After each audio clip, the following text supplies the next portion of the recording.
3 years ago, if you had told me I'd end up learning federal housing law, hiring an attorney, filing a complaint with the government, and going to war with my own HOA over a wheelchair ramp, I would have laughed and told you that you were talking to the wrong guy. I wasn't the kind of person who picked fights. I paid my dues on time, waved at my neighbors, kept my lawn cut, and generally tried to stay invisible. But sometimes life has a way of finding the one thing you're willing to fight for. In my case, that thing was my father. The whole mess started with 3 steps. 3 stupid concrete steps leading to my front door. That's it. 3 steps that most people wouldn't even notice. 3 steps that an HOA board later decided were more important than a disabled man's dignity. My dad, Walter, had suffered a major stroke when he was 72. He survived, thankfully, but it changed everything. Before the stroke, he was one of those guys who couldn't sit still. Always fixing something, always helping somebody, always finding a reason to be outside. Afterward, even walking across a room became exhausting. He spent the next couple of years living in an assisted care facility outside Cedar Ridge, a quiet town about 40 minutes from where I lived. At first it seemed like the right choice. The staff was good, the therapists were helpful, and Dad slowly regained some independence. But every month the bills got bigger, and every month his savings account got smaller. One evening my wife Claire and I were sitting at our kitchen table looking over finances when she finally said what both of us had been thinking. Why don't we just bring him here? I looked around our house. The kids were grown. 2 spare bedrooms sat empty most of the year. We had room. More importantly, we wanted him here. The only problem was those 3 steps. Dad could still use a walker for short distances, but stairs terrified him. One bad fall would put him right back in a hospital bed. So I started calling contractors. Every single one of them told me the same thing. Build a wheelchair ramp. Simple solution. The estimates ranged from $4,000 to $7,000 depending on materials. It wasn't cheap, but compared to assisted living costs, it was nothing. The contractor I eventually hired had built dozens of accessibility ramps. He walked around my property, took measurements, and drew up plans that met every county requirement. That's when the HOA entered the story. Now, I had lived in Brookstone Estates for almost 12 years. It was one of those neighborhoods with matching mailboxes, carefully worded community guidelines, and an HOA board that occasionally reminded people their trash cans were visible from the street. Annoying sometimes, sure, but never a serious problem. Since the ramp would be visible from the front of the house, I knew I needed approval. Fine. Rules are rules. I filled out the paperwork. I included the contractor's drawings, county permits, photos, timelines, everything. I even wrote a letter explaining my father's condition. Then I submitted the package and waited. 2 weeks later, I got a response. Denied. Just like that. 1 page. 1 paragraph. The modification did not align with the aesthetic standards of the community. I actually laughed when I read it. Not because it was funny, but because it seemed ridiculous. Surely somebody hadn't read the file properly. Surely they missed the medical information. So I resubmitted everything. This time I included additional documentation from Dad's doctor explaining why accessibility modifications were medically necessary. Another 2 weeks passed. Another denial. Same answer. Different wording. This time they suggested placing the ramp behind the house to preserve neighborhood appearance. I remember sitting at my kitchen table staring at that letter while Claire stood beside me reading over my shoulder. They can't be serious, she said. Apparently they are. The problem was that our backyard setup made that suggestion completely unrealistic. The rear patio sat elevated above the yard. Building a ramp there would require a massive structure that cost nearly 3 times as much. Worse, Dad would have to travel through half the house just to get outside. It solved nothing. So I attended my first HOA meeting. That's where I met Harold McMillan, the HOA president. Harold was one of those men who seemed to believe every conversation was a courtroom trial. He wore expensive golf shirts, spoke slowly, and had a habit of smiling while saying something infuriating. When my turn came, I stood up and explained the situation. I talked about my father. I talked about the stroke. I talked about accessibility. When I finished, Harold leaned back in his chair and folded his arms. Mr. Carter, he said, we sympathize with your situation. However, exceptions create precedents. We have to think about the long-term appearance of the community. I still remember the silence afterward. It wasn't anger I felt at first. It was disbelief. You're worried about appearance? I asked. We're worried about consistency, he replied. The rules apply to everyone. I looked around the room. A few board members avoided eye contact. One woman looked uncomfortable. Harold looked completely confident. That's when something changed inside me. Because up until that moment, I'd assumed we were discussing a problem. Suddenly, I realized we were having a power struggle. They weren't trying to find a solution. They were trying to win. And they had chosen the wrong person to push. I went home that night angry, frustrated, and honestly a little scared. Dad was scheduled to move in within weeks. We didn't have time for bureaucracy. We needed answers. What I didn't realize then was that one late-night internet search was about to start a chain reaction that would eventually bring federal investigators into our neighborhood, cost the HOA thousands of dollars, and completely change the rules for every homeowner who came after me. That night after the HOA meeting, I couldn't sleep. Every time I closed my eyes, I kept hearing Harold's voice. We have to think about the appearance of the community. The appearance of the community. Meanwhile, my father was sitting in a facility wondering if he'd ever get to live in a real home again. Around midnight, I got out of bed, grabbed my laptop, and started researching. At first, I was just looking for examples of other people dealing with stubborn HOAs. Then I stumbled into something much bigger. Fair housing laws. Disability protections. Reasonable accommodations. I spent hours reading stories from homeowners across the country. Some had fought apartment complexes. Some had fought condominium associations. Some had fought HOAs almost identical to mine. And the more I read, the more one thing became obvious. Federal law didn't care whether Harold liked the way a wheelchair ramp looked. Federal law cared whether a disabled person had equal access to housing. The next morning I called an attorney. Her name was Rebecca Lawson. She specialized in housing disputes and civil rights cases. Honestly, I expected her to tell me I was overreacting. Instead, after reviewing my documents, she surprised me. They're either extremely stubborn or extremely ignorant, she said. Possibly both. I laughed. It was the first time I'd laughed about any of this in weeks. Rebecca explained that homeowners associations couldn't simply deny reasonable accommodations because they disliked the appearance. If the modification was necessary and reasonable, they had legal obligations. She suggested we submit a formal accommodation request instead of a standard architectural request. So that's exactly what we did. Rebecca drafted a letter that was far more impressive than anything I could have written. It explained my father's disability, included medical documentation, outlined why the front entrance was the only practical location, and cited federal statutes that honestly looked terrifying when written by an attorney. We sent it certified mail and waited. 3 weeks passed. Nothing. Then 4. Finally, a response arrived. Another denial. This time the letter came from the HOA's attorney.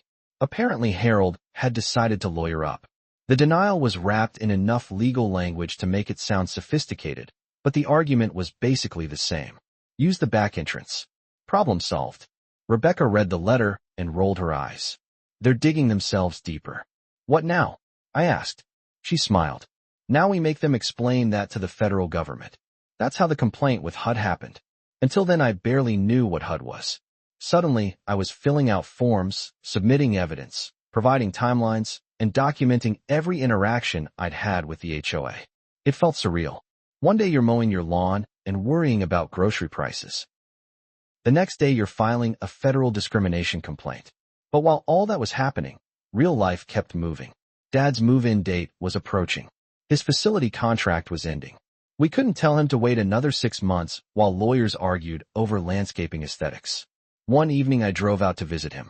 He was sitting near a window reading a newspaper when I arrived. He looked smaller than I remembered. Older. Tired. We talked for a while about baseball and weather and all the usual things men talk about when they're trying not to discuss the real issue. Finally, he looked at me and said, "If this is causing too much trouble, son, don't worry about it." I knew exactly what he meant. He was giving me permission to quit. "Dad," I said, "you've spent your whole life helping everybody else. Let me handle this one." He nodded quietly. Then he looked out the window again. "I miss sitting on a porch." That sentence hit me harder than anything Harold had ever said. Not because it was dramatic. Because it wasn't. It was simple, honest, human. My father wasn't asking for luxury. He wasn't asking for special treatment. He just wanted to sit outside his own home again. The next morning I called the contractor. Build it. Construction started 3 days later. The ramp wasn't some giant industrial monstrosity like Harold seemed to imagine. It was professionally built, painted to match the house, and honestly looked pretty good. Most neighbors barely noticed it. A few even stopped by to compliment it. One neighbor, an older woman named Linda, brought cookies for the crew and told me her husband would have needed something similar before he passed away. For the first time in months, things felt hopeful. Then Dad moved in. I'll never forget that afternoon. The moving van pulled away. Claire was unpacking boxes. I was carrying in a lamp. Dad slowly made his way up the ramp using his walker. At the top he stopped, turned around, and looked out across the neighborhood. "Feels good," he said quietly. "Feels like home." For exactly 6 days, everything was peaceful. Then the violation notice arrived. Unauthorized exterior modification. Remove immediately. 14 days to comply. I actually laughed when I opened the letter. Not because it was funny, because it was so unbelievably predictable. Rebecca wasn't laughing. "Save everything," she said. "Every letter, every email, every notice." 14 days later, the second letter arrived. $100 per day until compliance was achieved. That's when Claire got worried. "Can they really do that?" she asked. Apparently, they think they can. The fines started accumulating immediately. $100 became $200, then $500, then $1,000. Every couple of weeks, another threatening letter arrived. Each one sounded more dramatic than the last. Liens, collections, enforcement actions, community standards. It almost became comical. Rebecca collected every document and forwarded copies to HUD investigators. "The amazing thing," she told me one afternoon, "is that they're creating evidence against themselves." Meanwhile, life continued. Dad settled into a routine. Every morning, he'd shuffle out onto the porch with a cup of coffee. Every evening, he'd sit outside and watch neighbors walk dogs or ride bicycles. Sometimes I'd catch him smiling at absolutely nothing. And every time I saw that smile, I knew I'd make the same decision all over again. Around 3 months into the fight, I attended another HOA meeting. This time I wasn't there to ask permission. I was there to listen. Harold looked uncomfortable the moment he saw me walk in. That alone made the trip worthwhile. During the open comment period, I stood up and asked a simple question. "How much money has the association spent fighting a wheelchair ramp?" The room got quiet. Harold cleared his throat. "That information isn't relevant." A few homeowners exchanged looks. I continued. "Because from where I'm standing, it seems like we're spending community money to stop a disabled man from entering his own home." Harold's face turned red. "This meeting is not the place for legal disputes." "You made it a legal dispute," I replied. The room exploded into murmurs. For the first time, people started asking questions. Real questions. How much were the legal bills? Why was the HOA involved? Why hadn't a compromise been reached? Harold ended the discussion as quickly as possible, but the damage was done. The narrative was changing. Homeowners who had only heard the HOA's version of events were starting to see the bigger picture. A few days later, Linda knocked on my door. She wasn't alone. 2 other neighbors stood beside her. "We just wanted you to know," she said. "A lot of people think this whole thing is ridiculous." That support mattered more than I expected. Fighting institutions can feel lonely, especially when those institutions are made up of your own neighbors. Then HUD's investigation started gaining momentum. Investigators requested documents from the HOA, training records, internal communications, meeting minutes, policy manuals. Apparently somebody on the board had assumed they could simply tell federal investigators the same thing they'd been telling me. According to Rebecca, that strategy was not going well. One afternoon, she called me sounding unusually cheerful. "I think they're starting to panic." "What happened?" I asked. "Let's just say federal investigators asked questions they weren't prepared to answer." I smiled for the first time all day, because after months of feeling like David fighting Goliath, it finally seemed like somebody bigger had stepped into the ring.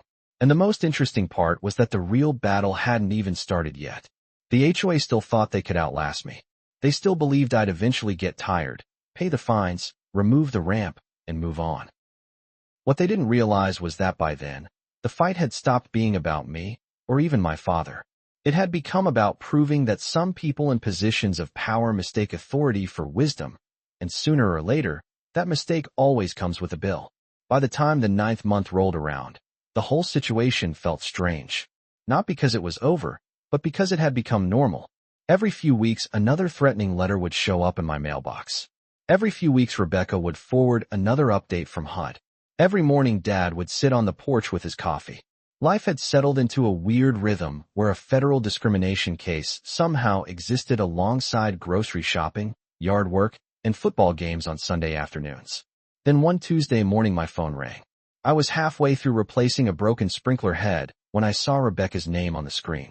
The second I answered, I knew something had changed. Well, she said, sounding far too happy to be calling a lawyer, they want to settle. I just stood there holding a muddy sprinkler part in one hand. Seriously, very seriously.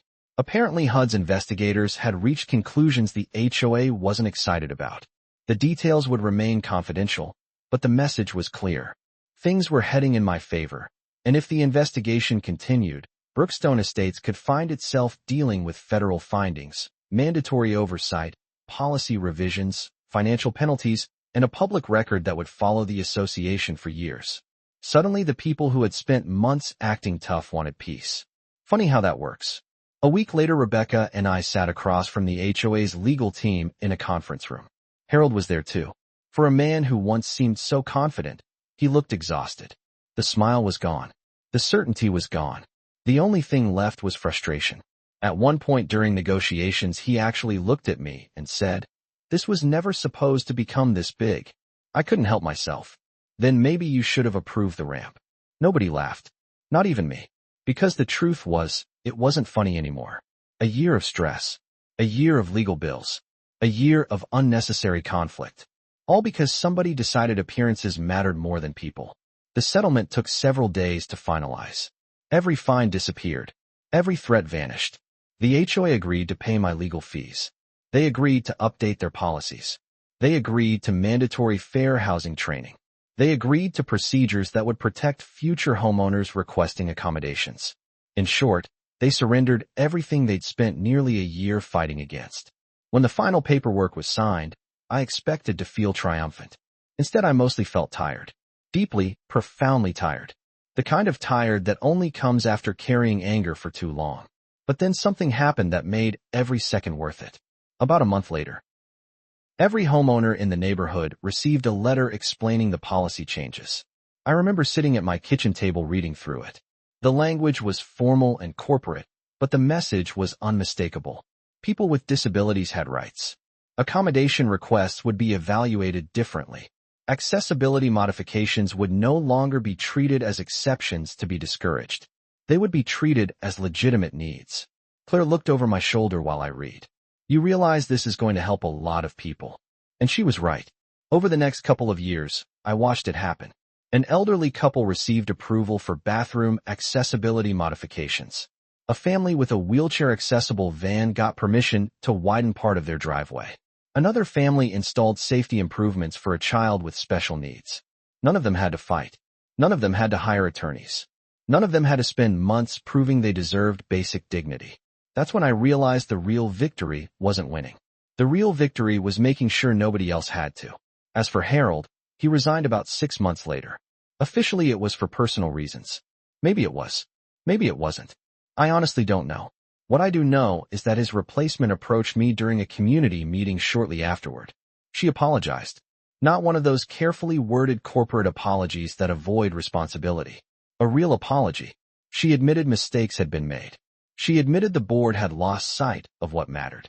And for the first time since this whole mess began, it felt like the neighborhood was healing. The most important part of the story, though, has nothing to do with lawyers or investigations or HOA politics. It's about my father. Dad lived with us for 2 more years. They weren't perfect years. His health continued declining. Some days were harder than others. But they were good years. Real years. Years spent around family instead of inside a facility. Years spent watching sunsets from the porch. Years spent greeting neighbors as they walked by. Years spent feeling like he belonged somewhere. After he passed away, I found a journal among his belongings. Most of it was ordinary stuff. Notes about television shows. Thoughts about old memories. Random observations. Then I found an entry written a few months after he moved in. He wrote about the ramp. Not the lawsuit. Not the fight. Not the HOA. Just the ramp. He wrote that every time he used it, he felt less like a burden. He wrote that sitting outside made him feel connected to the world again. He wrote that for the first time since his stroke, he felt independent. I must have read that page 20 times. Then I sat alone in the living room and cried harder than I had in years. Because in the end, that's what the HOA never understood. They saw lumber, railings, permits, and rules. My father saw freedom. They saw curb appeal. He saw dignity. They saw a violation. He saw a doorway back into life. The ramp is still there today. Friends ask me why I never removed it. The honest answer is because every time I look at it, I remember what it represents. Not a legal victory, not revenge, not even justice. It represents the simple idea that people matter more than appearances. And maybe that's where I'd love to hear your opinion, because even now this story starts arguments whenever I tell it. Some people say I should have followed HOA rules no matter what. Others think the board crossed a line the moment they ignored a disability accommodation. So let me ask you this. If you were in my position, would you have built the ramp anyway, knowing the fines were coming? Or would you have waited and hoped the system eventually worked? Drop your thoughts in the comments, because I genuinely want to know where you stand on that question. And if you've ever had to fight a battle that started small but turned into something much bigger, share that story too. Sometimes the fights that change our lives begin with something as simple as 3 steps leading to a front door.